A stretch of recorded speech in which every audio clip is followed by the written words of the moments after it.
जय हिंद दोस्तों। आज फिर से हम आप लोगों के बीच साइंस के टॉपिक को लेकर उपस्थित हुए हैं। विज्ञान का प्रत्येक टॉपिक हम लोग सिलसिलेवार ढंग से पढ़ेंगे और समझेंगे। जो सबसे पहला टॉपिक हम लोगों का है वो है जीव विज्ञान। क्योंकि इसलिए जीव विज्ञान हम लोगों ने शुरुआत किया है क्योंकि इससे संबंधित परीक्षाओं में प्रश्न कंटिन्यू पूछे जाते हैं। जनरल एग्ज़ाम्स में, रेलवे का एग्ज़ाम हो, एसएससी का एग्ज़ाम हो, स्टेट लेवल का पेपर हो, तो प्रश्न आ जाते हैं। तो इसलिए पहले हम लोगों ने टॉपिक को उठाया है जीव विज्ञान से। एक एक चैप्टर को समझते हुए चलेंगे और फिर हम लोग रसायन में आएंगे, फिर भौतिकी में आएंगे, फिजिक्स में आएंगे। तो शुरुआत हम लोग करते हैं जीव विज्ञान से। मैं उम्मीद करता हूँ आप लोग सब लोग स्वस्थ होंगे, अच्छे होंगे, घर पे रहिए, सुरक्षित रहिए। माहौल अभी सही नहीं चल रहा, हालांकि रेट गिर रहा है, बहुत अच्छी की बात है। सब लोग अच्छे रहें, भगवान से यही दुआ है, कृपा है। आइए, तो बायोलॉजी, जीव विज्ञान। तो जीव विज्ञान हम किसे कहते हैं?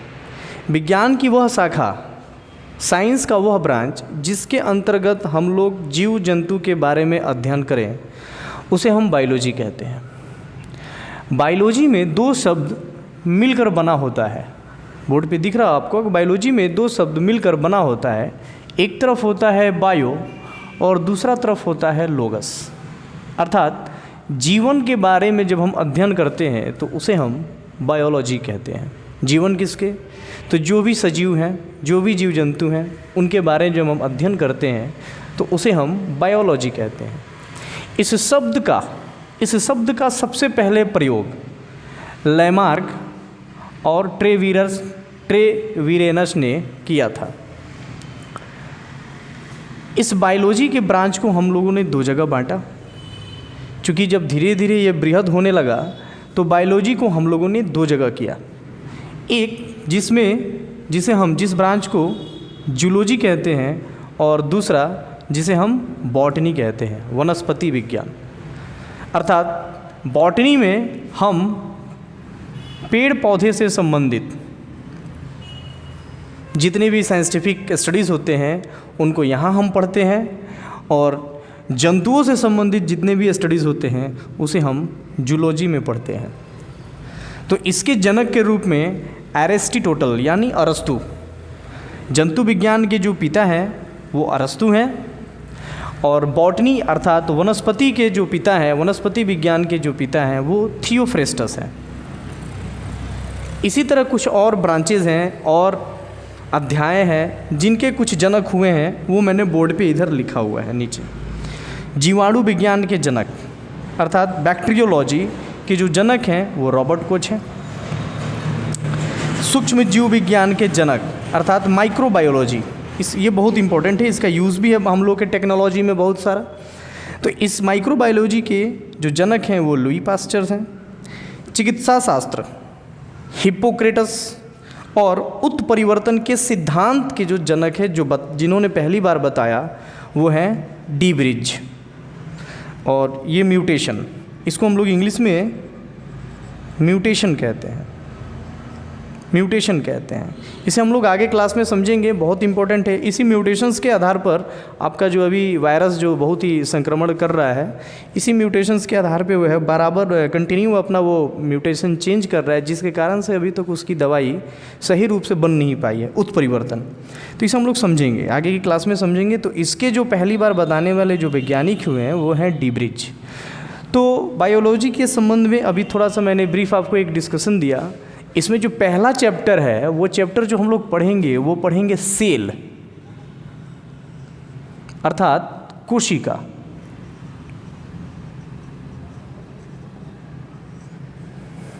यह हमारा पहला चैप्टर होगा। इस चैप्टर के बारे में हम लोग पढ़ेंगे कि सेल को सबसे पहले किस वैज्ञानिक ने पता लगाया, फिर सेल के इलेक्ट्रो माइक्रोस्कोप में फिर कैसे कैसे हम लोग आगे बढ़े, उन सारी चीज़ों की जानकारी देंगे। फिर हम लोग सेल के टाइप्स पर आएंगे, फिर सेल के डिवीज़न पर जाएंगे, फिर सेल के फंक्शन पर जाएंगे। अर्थात जो हमारा अगला टॉपिक होगा वो होगा सेल। अर्थात हम लोग का पहला जो चैप्टर है वो है सेल, कोशिकाओं के बारे में अध्ययन करना। ठीक है।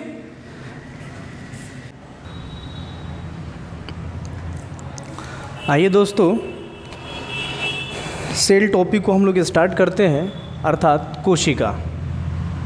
तो जिस प्रकार फिजिक्स में जो सबसे यूनिट होता है वो होता है पार्टिकल, अर्थात कण। तो भौतिकी में जब हम पढ़ते हैं तो हम सबसे छोटे यूनिट को कण कहते हैं, अर्थात पार्टिकल। जब हम रसायन पढ़ते हैं, केमिस्ट्री पढ़ते हैं, तो सबसे छोटे यूनिट को हम लोग कहते हैं परमाणु। जो हमारा एटम्स है वो सबसे छोटा है, अनडिविजिबल है। लेकिन जब हम बायोलॉजी में आते हैं तो जो हमारी छोटी यूनिट होती है, जीवन की जो छोटी यूनिट होती है, उसे हम लोग कहते हैं सेल। अर्थात जीवन की शुरुआत इसी सेल से होती है, कोशिका से होती है। ठीक, तो हम लोग कोशिका पर विस्तार से आएंगे। फिलहाल कोशिकाओं से संबंधित जिन्होंने जो जो खोजा, जो जो सिद्धांत दिया, उसे हम एक बार समझ लें तो अच्छा रहेगा। तो कोशिका को खोजते वक्त किन किन वैज्ञानिकों का योगदान रहा, उसे हम लोग एक बार बोर्ड पर देखें। मैंने बोर्ड पर लिखा है। तो पुनः मेरे बात पे आई कि जिस प्रकार हम लोग भौतिकी में पढ़ते हैं तो छोटे यूनिट को हम लोग पार्टिकल्स कहते हैं, फिर जब हम रसायन में पढ़ते हैं तो एटम्स बोलते हैं। ठीक उसी प्रकार जब हम लोग बायोलॉजी में आते हैं तो हम लोग सेल बोलते हैं। ये तीनों एक ही बात है, लेकिन तीनों का विषय अलग अलग है, इसलिए नाम अलग अलग है। अब सेल को सबसे पहले 1665 ईस्वी के आसपास रॉबर्ट हुक ने खोजा, और जिस पे खोजा वो था कॉर्क की एक छोटी सी कार्ड। जिस भित्ति को उन्होंने देखा तो चैम्बर दिखे उनके छोटे छोटे, जो इस टाइप्स के चैम्बर बने हुए थे, छोटे छोटे ऐसे। तो उन्होंने इसे सेल यानी कोठरी, सेल मतलब कोठरी, तो वहीं से ये नाम निकल कर आया है सेल। तो इसलिए हम लोग कोशिका की खोज रॉबर्ट हुक पर योगदान देते हैं कि रॉबर्ट हुक ने कोशिका की खोज की। लेकिन ध्यान दीजिए, डेड सेल की खोज की, अर्थात मृत कोशिका। लेकिन अगर यही प्रश्न आपसे ये पूछा जाए कि सबसे पहले जीवित कोशिका की खोज किसने की, तो लीवेनहॉक नाम आएगा हमारा, लीवेनहॉक। तो माइक्रोस्कोप में संशोधित करके जीवित कोशिका की खोज लीवेनहॉक ने की। हाँ, एक बात और आप ध्यान दीजिएगा कि जिस किताब में इन्होंने, रॉबर्ट हुक ने जिन्होंने सेल का नाम रखा वो था माइक्रोग्राफिया। तो जिस किताब में रॉबर्ट हुक ने इस सेल का जिक्र किया था वो किताब का नाम था माइक्रोग्राफिया। ठीक है बच्चों। अच्छा, डुजार्डिन ने जीव द्रव्य की खोज की। पढ़ेंगे हम लोग जीव द्रव्य क्या होता है। डुजार्डिन ने जीव द्रव्य की खोज की, इसका नाम सारकोड रखा। क्या रखा डुजार्डिन ने नाम इसका? सारकोड। लेकिन प्रोटोप्लाज्म कब कहा गया? तो पुरकिंजे ने इस जीव द्रव्य को प्रोटोप्लाज्म कहा। पुरकिंजे ने इस जीव द्रव्य को क्या कहा? प्रोटोप्लाज्म कहा। डुजार्डिन ने जीव द्रव्य की खोज की और इसका नाम क्या रखा था? सारकोड। ध्यान से। लेकिन पुरकिंजे ने जीव द्रव्य का नाम प्रोटोप्लाज्म रखा या कहा। रॉबर्ट ब्राउन ने केंद्र की खोज की। हम जानते हैं कि कोशिका के अंदर एक केंद्र होता है, फिर उसके अंदर एक केंद्रिका होती है। ठीक है, तो रॉबर्ट ब्राउन ने कोशिका के अंदर केंद्र की खोज की। फिर आ गया ये काम 1831 के आसपास हुआ, और जो लीवेनहॉक ने जीवित कोशिका की खोज की थी वो 1674 के आसपास हुआ। थोड़ा सा ये इधर उधर हो सकता है, लेकिन आप जहाँ से क्वेश्चन पूछे जाते हैं उनको आप एक बार ध्यान से देखते रहिए। ठीक है, ये बार बार आता है कि कोशिका सिद्धांत किसने दिया। तो कोशिका सिद्धांत देने वाले वैज्ञानिक थे स्लाइडेन और स्वान। सेल थ्योरी क्या कहा था इन लोगों ने? इन्होंने ये कहा कि सभी जीव कोशिकाओं के उत्पाद से ही बनते हैं, अर्थात कोशिकाओं का ही फाइनल आउटपुट होता है जहाँ से जीव बनते हैं। दूसरी बात कि जीवों की मूलभूत इकाई जो होती है, जो संरचनात्मक इकाई जो होती है वो कोशिका ही है। बाद में सेल को कार्यात्मक इकाई भी कहा गया। हम लोग इस पर बहुत डिटेल्स में बात करेंगे कि सेल को कब कब कैसे कैसे कौन सा यूनिट कहा गया। ठीक है। इसके साइकिल को भी हम लोग देखेंगे कि कब परमाणु से अणु, अणु से फिर कोशिका, कोशिका से उत्तक, उत्तक से अंग, अंग से अंगतंत्र बनते बनते एक रिसाइकिल जो साइकिल होता है वो कंप्लीट होता है। उन चीज़ों को भी हम लोग सेल में समझेंगे। ठीक, तो बाद में शुरू में कोशिका सिद्धांत में शुरू में क्या कहा गया कि ये संरचनात्मक इकाई है, ठीक है, स्ट्रक्चरल यूनिट है। लेकिन बाद में क्या कहा गया कि भाई नहीं, सेल सिर्फ स्ट्रक्चरल यूनिट ही नहीं है, सेल फंक्शनल यूनिट भी है।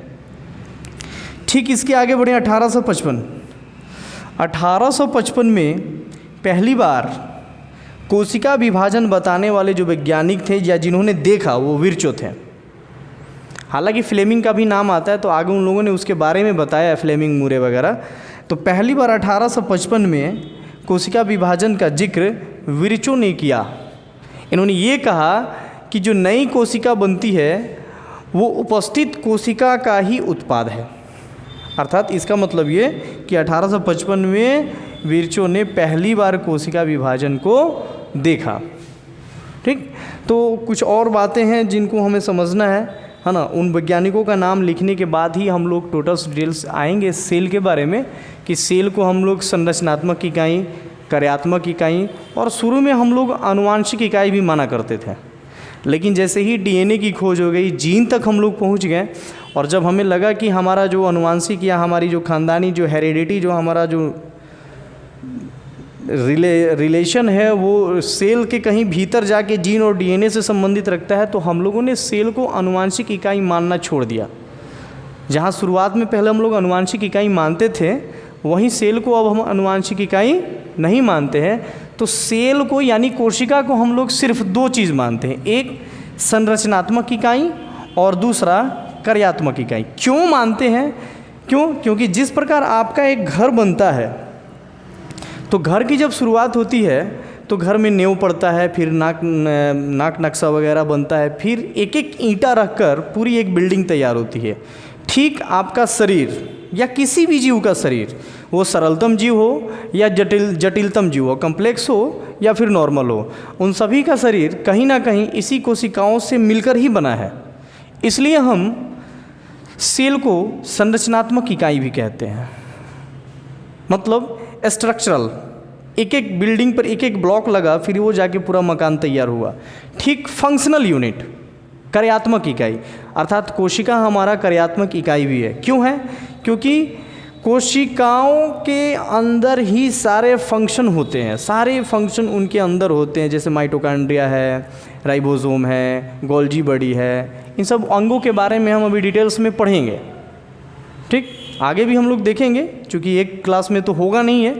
तो कार्यात्मक इकाई भी कहते हैं क्योंकि सेल के अंदर खुद एक फंक्शन होता है। सेल अपने आप में एक कंप्लीट है, एक कंप्लीट बॉडी की तरह बिहेव करता है। ठीक, फिर सेल के टाइप्स पर भी हम लोग आएंगे कि यूकैरियोट, प्रोकैरियोट, तो उस पर भी हम लोग आएंगे, प्रोकैरियोटिक एंड यूकैरियोटिक, तो उस पर भी हम लोग आएंगे। फिलहाल ये चीज़ें आप एक बार अपने कॉपी पे नोट कर लीजिए, क्योंकि एग्ज़ाम में कभी कभी ये सारी चीज़ें कि किस वैज्ञानिक ने क्या दिया, किस वैज्ञानिक ने क्या खोजा, इसके बारे में आपसे पूछ लिया जाता है। फिर आइए दोस्तों देखें, 1861 ईस्वी के आसपास मैक्स सुल्ज ने, वैज्ञानिक का नाम मैक्स सुल्ज ने प्रोटोप्लाज्म थ्योरी दी। कौन सी थ्योरी दी? प्रोटोप्लाज्म थ्योरी दी। फिर उसके आगे एस्ट्रोसबर्गर ने पहली बार ये बताया कि जो कोशिका के अंदर केंद्रक है, जो न्यूक्लियस है, केंद्रक, वो केंद्रक हमारे पैतृक लक्षणों का आधार होता है। अर्थात सबसे पहला वैज्ञानिक एस्ट्रोसबर्गर ने ये कहा कि जो हमारा जो रंग रूप मिलता है, कहते हैं ना कि हाँ कि इनका शकल उनके पिताजी से मिल रहा है, वो बात बताने वाले कोशिका में वो सबसे पहले वैज्ञानिक थे एस्ट्रोसबर्गर।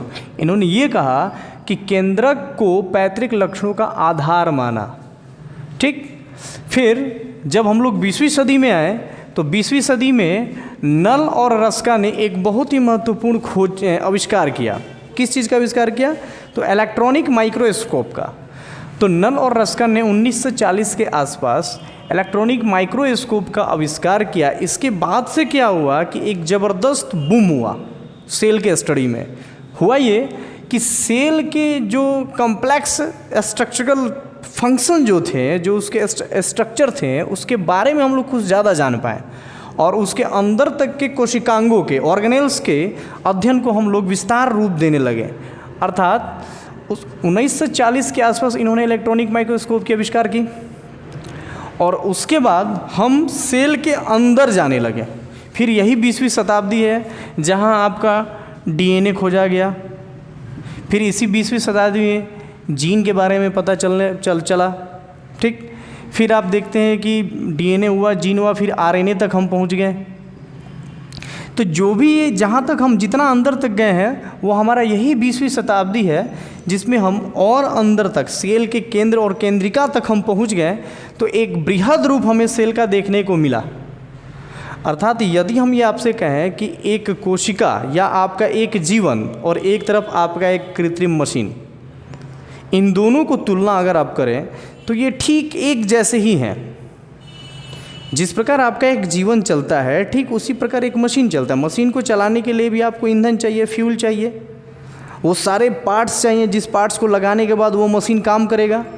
ठीक उसी प्रकार आपके जीवन को चलाने के लिए सारा ऑर्गन सिस्टम कॉम्प्लिकेटेड रूप से फिट है आपके शरीर में। जहाँ हार्ट आपका ब्लड पंप करता है, किडनी प्यूरिफाई करता है, लंग्स क्या करता है, श्वसन का काम करता है। तो ये सारा फिट है कॉम्पोजिशन।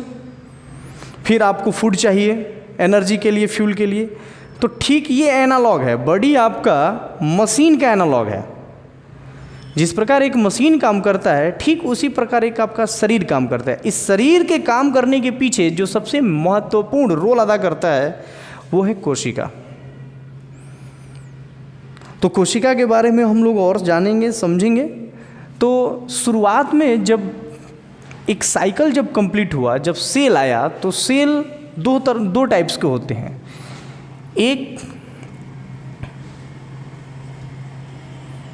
एक सेल होता है यूनिसेलुलर और दूसरा होता है मल्टी सेलुलर।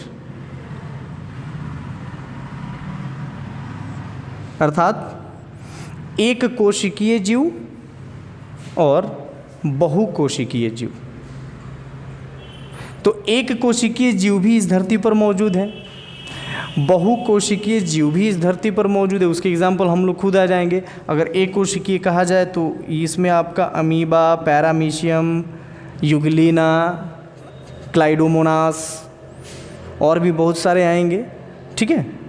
तो स्ट्रक्चर के आधार पे सेल को हम लोगों ने दो जगह बांटा, एक यूनिसेलुलर और दूसरा मल्टी सेलुलर, ठीक। रचनात्मक आधार एक और है, प्रोकैरियोटिक एंड यूकैरियोटिक। तो फिलहाल हम लोग उस पर आगे आएंगे, अगले वीडियो में आएंगे। यहाँ हम थोड़ा सा भी स्टडीज़ करेंगे कि एक सेल वाले भी जीव अपने लाइफ को कैसे सरवाइव करते हैं और मल्टी सेलुलर वाले जीव भी अपने लाइफ को कैसे सरवाइव करते हैं, ठीक है। इसके बारे में हम लोग सब, उसकी कोशिकाओं की आकार आकृति उसी प्रकार से होती है। यदि हम अपने शरीर के अंदर लें, ये बात एकदम साफ शब्दों में किसी भी किताब में, आप कोई भी एनसीईआरटी का बुक हो या किसी भी पब्लिकेशन की किताब हो, अगर आप खोल के देखें तो ये बात बिल्कुल क्लियरली लिखा रहता है कि कोशिकाओं की माप आकृति उनके कार्य पर आधारित है।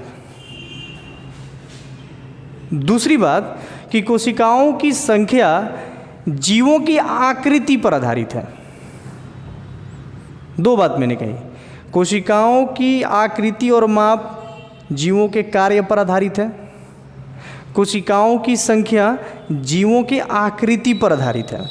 जैसे मान लीजिए कि आपसे कहा जाए कि चूहा, तो चूहा में कोशिका कम होंगे, सेल नंबर कम होंगे, लेकिन वहीं हाथी की बात हो तो वहाँ सेल नंबर ज़्यादा होंगे। लेकिन जब फंक्शन की बात आएगी तो जैसे कहा जाएगा कि जिसका जैसा फंक्शन होगा उस हिसाब से वो अपना उस तरह का स्ट्रक्चर बनाया होगा। जैसे आपके अंदर नर्व सेल, तो नर्व सेल बिल्कुल, जो नर्व सेल होती है वो देखिएगा बिल्कुल एकदम ऐसे लंबी होती है। क्यों लंबी होती है? क्योंकि इनका फंक्शन ये है कि इन्हें इम्पल्स पहुंचाना होता है, और इम्पल्स जो संवेदना होता है, जो संवेग होता है, इनको तेज पहुंचाना है, और तेज पहुंचाने के लिए एकदम इलेक्ट्रिक के स्पीड से इनको जाना है। तो अगर ये छोटे होंगे तो फिर काम तो चलेगा नहीं। इसलिए ये संवेग पहुंचाने के लिए ये काफ़ी लंबे लंबे भी होते हैं, 1-1 मीटर तक के होते हैं नर्व सेल।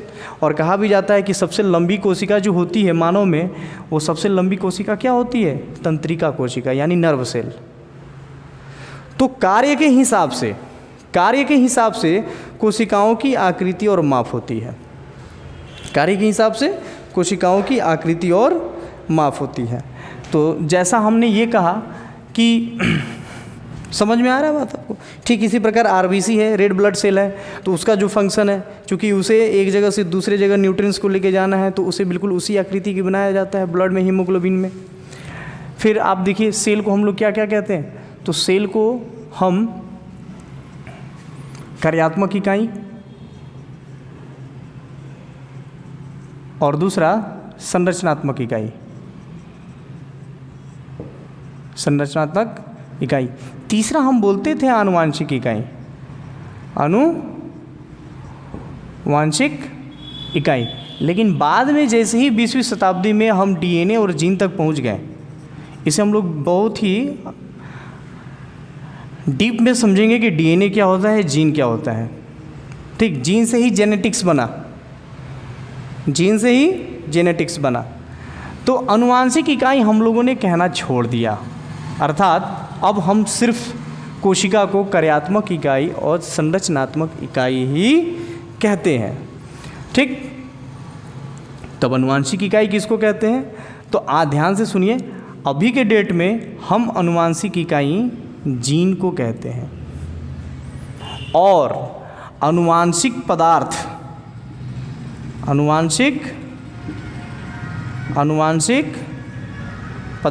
हम लोग डीएनए को कहते हैं, डीऑक्सी राइबोज न्यूक्लिक एसिड। वहीं जीन का नाम देने वाले कौन थे? जॉनसन वर्ग। आनुवांशिकता के पिता आप लोग जानते हैं किसको कहते हैं हम लोग? आनुवांशिकता के जो पिता हैं, ये जो आनुवांशिक के जो पिता हैं, उनको हम लोग किसको कहते हैं? मेंडल को। बात समझ में आ रही है?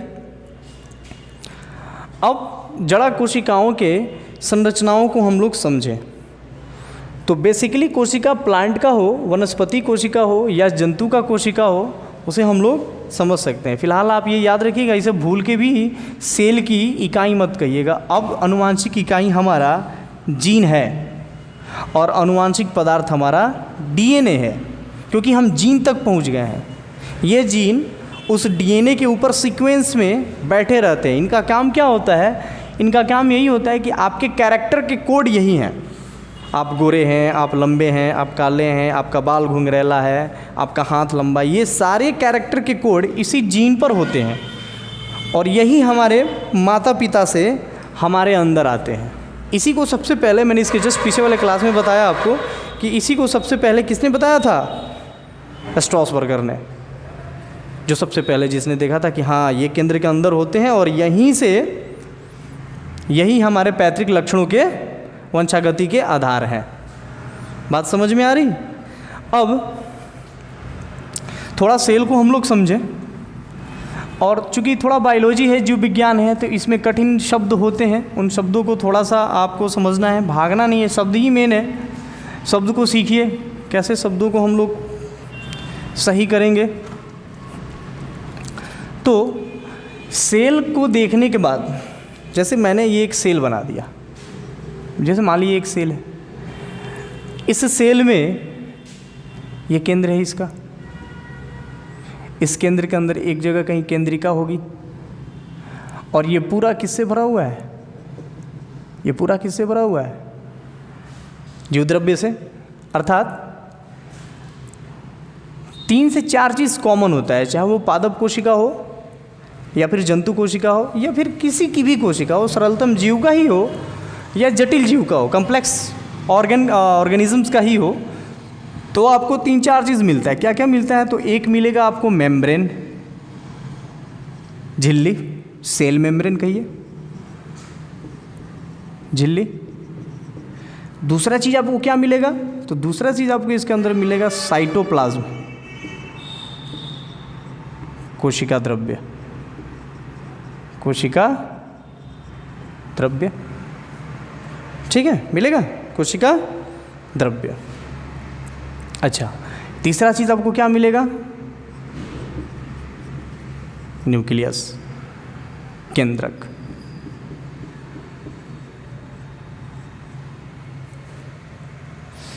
तो ये तीन चीज कॉमन है, ये तीन चीज आपको जंतु कोशिकाओं में भी मिलेंगे और पादप कोशिकाओं में ये सेल मेम्ब्रेन ना होकर क्या मिल जाएगा आपको? सेल वॉल, ठीक। तो केंद्रक के बाउंड्री से सेल वॉल के बाउंड्री के बीच के मटेरियल को हम लोग साइटोप्लाज्म कहते हैं। आ रही है बात समझ में?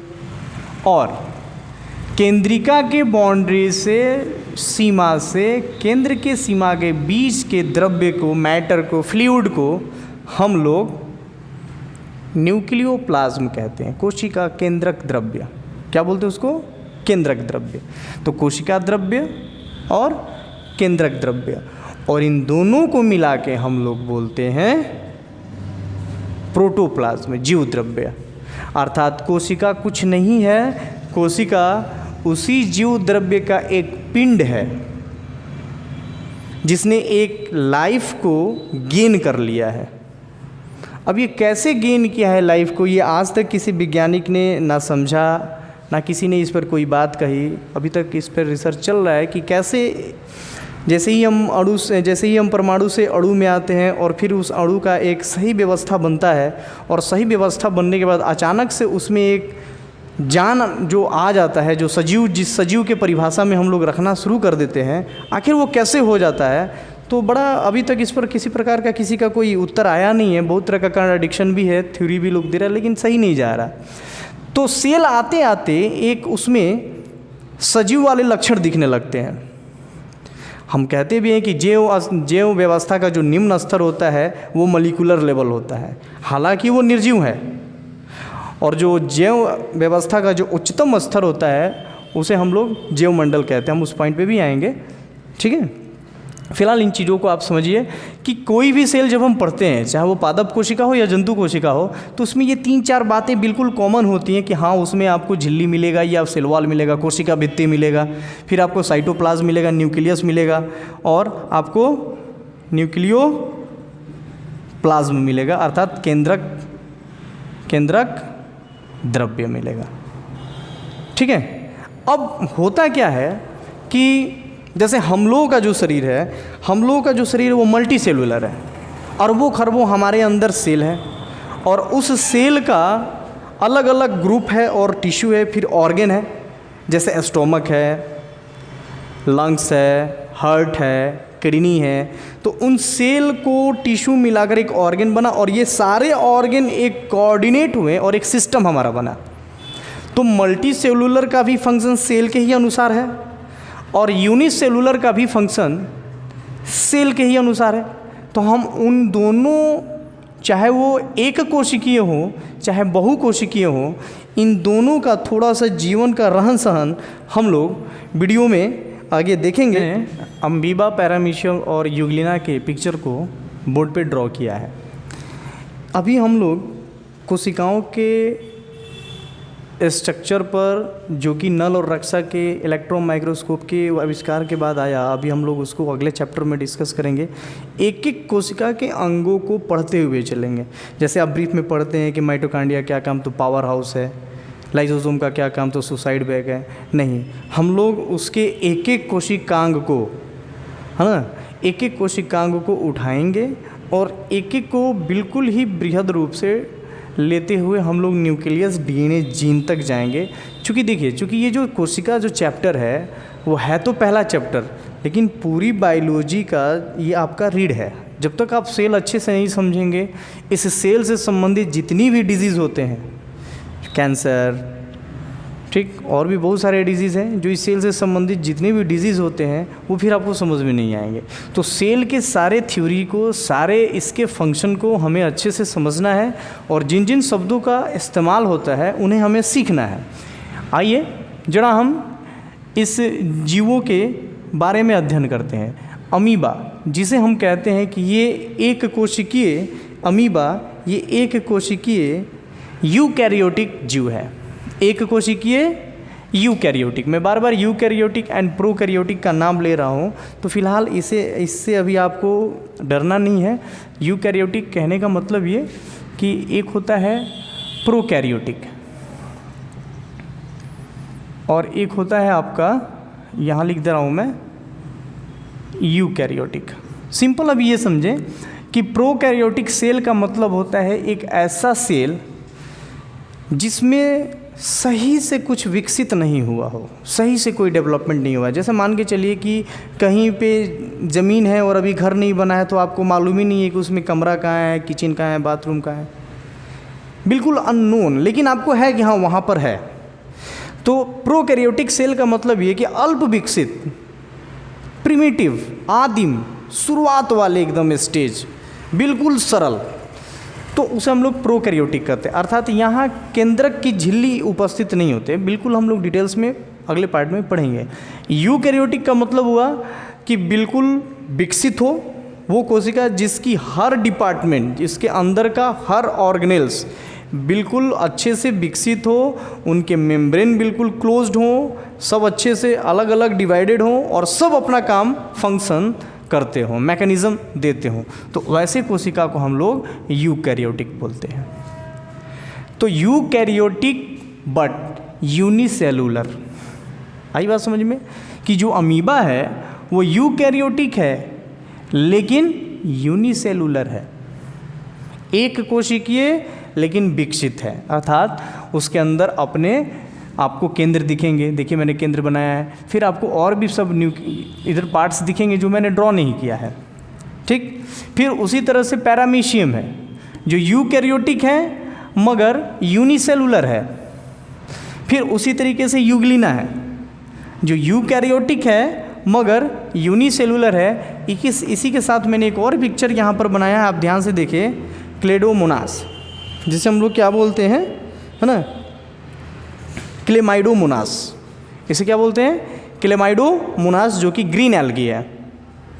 शैवाल के बारे में भी हम लोग पढ़ेंगे, है ना। शैवाल जो कि हम लोग साधारण भाषा में काई आप समझ सकते हैं। जो काई होता है, जो आपके कलो वलो पर या कहीं और भी जहाँ तालाब में ठहरा हो पानी हो, आप देखते हो हरा हरा, या तालाब के या नदी के नीचे, उसी को हम लोग शैवाल कहते हैं। तो उसका कैटेगराइजेशन अलग है, उसे पौधे के पहले श्रेणी में हम लोग रखते हैं। तो आइए अमीबा के बारे में हम लोग समझे कि अमीबा अपने जीवन को चलाने के लिए एक कोशिका से आखिर कैसे चलाता होगा। जहाँ हम लोग मल्टी सेलुलर है, वहीं ये तो एक कोशिकीय है, तो इसे भी अपना खाना खाना है, पचाना है। फिर बचे हुए जो नहीं पचा है, जो बच गए, जिसे बाहर निकालना, उसे बाहर निकालना है, ठीक। तो हमारे पास क्या है, हमारे पास हाथ है, हम खाना खाते हैं, फिर हमारा जो डाइजेशन के लिए हमारा पेट है, फिर आंत है, स्मॉल इंटेस्टाइन है, लार्ज इंटेस्टाइन है, ये सारी चीज़ें हमारे पास मौजूद है। लेकिन इनको समझते हम कि इनका प्रोसेस क्या है, क्योंकि कभी कभी पेपर में आपके यहाँ से संबंधित मैचिंग करने के लिए या क्वेश्चन पूछ दिए जाते हैं। तो अमीबा हमारा यूकैरियोटिक यूनिसेलुलर ऑर्गेनिज्म है। तो अमीबा क्या करता है कि अमीबा, जैसे मान लीजिए कि इसे कुछ खाना हो, तो अगर यहाँ पार्टिकल आ गया, फूड का पार्टिकल अगर इसे यहाँ आ गया, तो इस फूड के पार्टिकल को खाने के लिए क्या करता है कि अपने सेल में बदलाव करता है।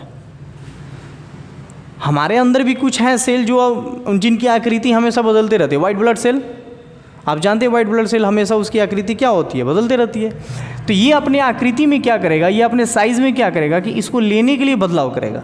तो ये इसको लेने के लिए क्या करेगा, ध्यान से देखिएगा बोर्ड पे, ये अपने इस स्ट्रक्चर को इधर बढ़ा देगा और इस स्ट्रक्चर को इधर बढ़ा के इनको इनगल्फ कर लेगा, अर्थात कैच कर लेगा, पकड़ लेगा। तो ये फूड के पार्टिकल धीरे धीरे अमीबा के अंदर चलेंगे। फिर जब ये अंदर चलेंगे तो ये डाइजेस्ट होंगे, जो चीज़ यूज़ करने लायक होगा वो यूज़ करेगा, और जो लगेगा कि नहीं अब इसे हटा देना चाहिए, वो फिर कहीं साइड से इधर से बाहर निकाल देगा। तो भोजन करने की इस प्रक्रिया को हम फेगोसाइटोसिस कहते हैं। भोजन करने की इस प्रक्रिया को हम क्या कहते हैं, फेगोसाइटोसिस। बात समझ में आ रही है? तो भोजन करने की इस प्रक्रिया को, अमीबा को हम लोग क्या कहते हैं? फेगोसाइटोसिस। अर्थात जब कोई सेल अपने आकृति में बदलाव करके किसी फूड पार्टिकल को, फ्लूइड रूप में जो मौजूद हो, किसी फूड पार्टिकल को इनगल्फ कर ले, इनगल्फ करने के बाद अर्थात लेने के बाद, ग्रहण करने के बाद, जो भी अपने अंदर का प्रोसेस हो करने के बाद उसे फिर से जो सुपाच्य नहीं हो उसे बाहर निकाल दे, बाकी जो उसके मिनरल्स हैं, विटामिन्स, वो यूज़ कर ले। इस पूरे प्रोसेस को हम लोग फेगोसाइटोसिस कहते हैं। ये प्रोसेस है फेगोसाइटोसिस, जो इंडोसाइटोसिस से निकला हुआ है। ठीक, जब लिक्विड के पार्ट कोई सेल लेता है तो उसे हम पिनोसाइटोसिस कहते हैं। पिनोसाइटोसिस अर्थात ध्यान से समझे, एक वर्ड आपको मिला, दिख रहा है यहाँ पे, एक वर्ड आपको मिला फेगोसाइटोसिस, फेगोसाइटोसिस, और दूसरा आपको वर्ड मिला पिनोसाइटोसिस, और ये दोनों वर्ड मिलकर एक प्रोसेस बनते हैं जिसको हम लोग बोलते हैं इंडोसाइटोसिस। तो इंडोसाइटोसिस एक सेल का प्रोसेस है, एक सेल की प्रक्रिया है जिसमें सेल अपने आकृति में थोड़ा बहुत बदलाव करके पार्टिकल्स को या द्रव को, लिक्विड को अपने अंदर लेता है। लेने के बाद जो मिनरल्स या जो विटामिन्स उसको यूज़ करना है, करने के बाद बचे हुए अपशिष्ट पदार्थ को वो बाहर निकाल देता है। इस प्रोसेस को हम लोग इंडोसाइटोसिस बोलते हैं, ध्यान रहेगा। इस इंडोसाइटोसिस में अगर वो सॉलिड पार्टिकल ले रहा है तो उसे फेगोसाइटोसिस कहते हैं, और अगर वो लिक्विड पार्टिकल ले रहा है तो उसे पिनोसाइटोसिस कहते हैं। क्लियर? इसी फेगोसाइटोसिस से जैसे सेल जो पार्टिकल्स को इनगल्फ करते हैं उसे फेगोसाइट्स कहते हैं, फेगोसाइट सेल्स।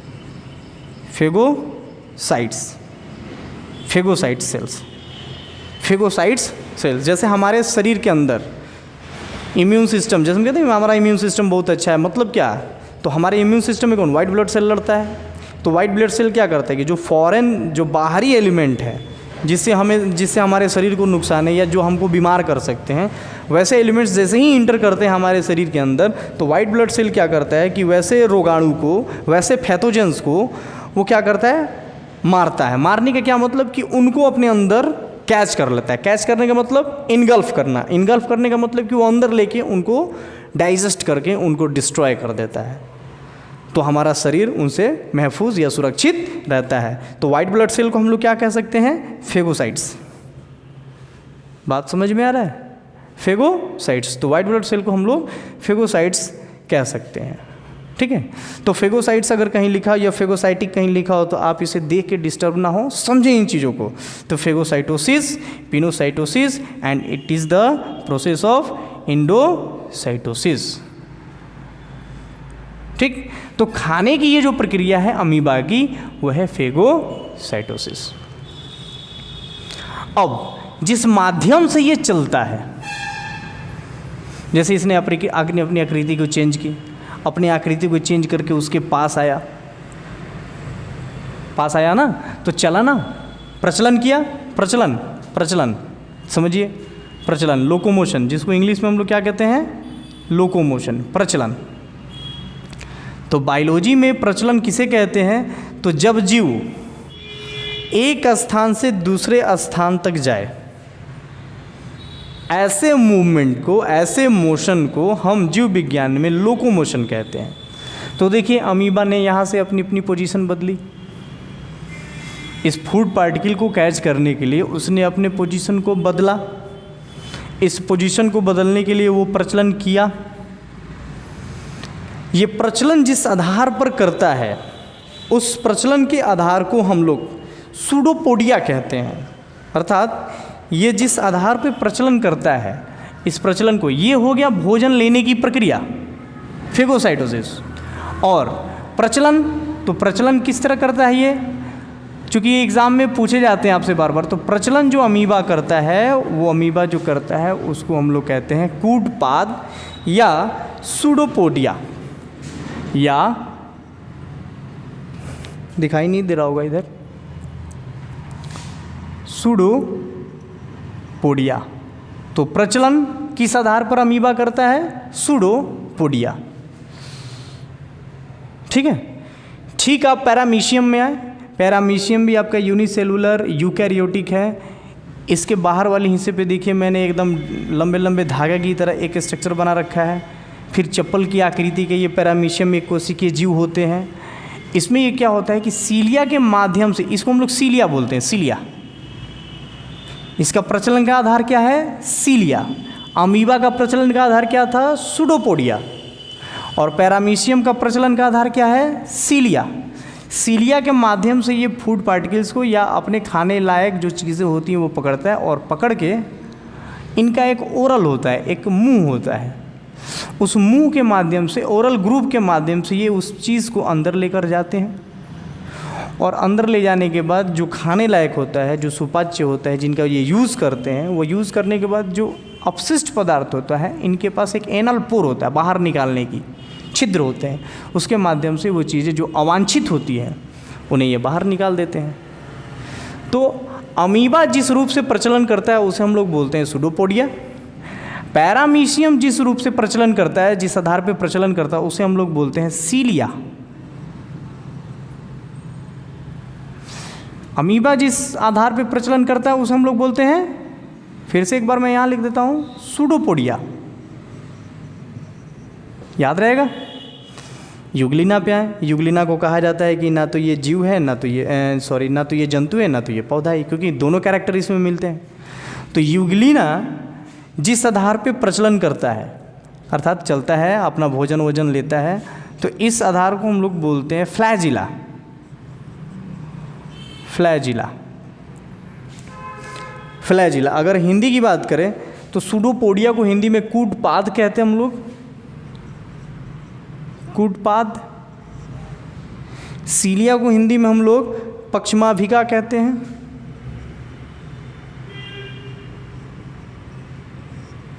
और फ्लैजिला को हिंदी में हम लोग कशाव कहते हैं, कशाव। आ रही बात समझ में? आपने इस तरह का स्ट्रक्चर कहीं और भी देखा है? देखिए क्लेमाइडोमोनास, क्लेमाइडोमोनास में भी इस तरह के स्ट्रक्चर मिलते हैं, दिख रहा है आपको? तो इसके फ्लैजिला यहाँ भी है, फ्लैजिला युगलिना में भी है। फ्लैजिला हमारे बॉडी के अंदर एक जगह और है, ध्यान से देखिए। अगर आपने इस स्ट्रक्चर को समझा तो स्पर्म सेल, स्पर्म सेल, शुक्राणु कोशिका, जिसे हम लोग हैप्लॉइड बोलते हैं। तो इस स्पर्म सेल में भी ये जो पीछे की जो पूंछ होती है, जो बिल्कुल धागे की तरह होती है, लंबी, तो इसे भी हम लोग फ्लैजिला ही कहते हैं। बात आई समझ में कि अमीबा जिस माध्यम से प्रचलन करता है उसे सूडोपोडिया कहते हैं, पैरामीशियम जिस माध्यम से प्रचलन करता है उसे हम लोग सीलिया कहते हैं, और युगलिना जिस माध्यम से, या क्लेमाइडोमोनास जिस माध्यम से, जो ग्रीन एल्गी है, जिस माध्यम से प्रचलन करता है उसे हम लोग फ्लैजिला कहते हैं। Flagella, cilia, pseudopodia. समझ में आ रही है बात? अभी हम लोग सेल तक नहीं पहुँचे हैं, क्योंकि इसके बाद जो हम लोग का टॉपिक होगा पार्ट 2 में हम लोग आएंगे और बिल्कुल सेल के एक एक ऑर्गेनेल्स को समझेंगे। एक तरफ हम लोग का सेल का फिगर होगा, दूसरी तरफ उस सेल के अंदर सारे उसके ऑर्गेनेल्स का फंक्शन क्या क्या है, उन सारे फंक्शन को हम लोग समझेंगे। ठीक है, उन सारे फंक्शन को एक एक करके हम लोग समझते जाएंगे।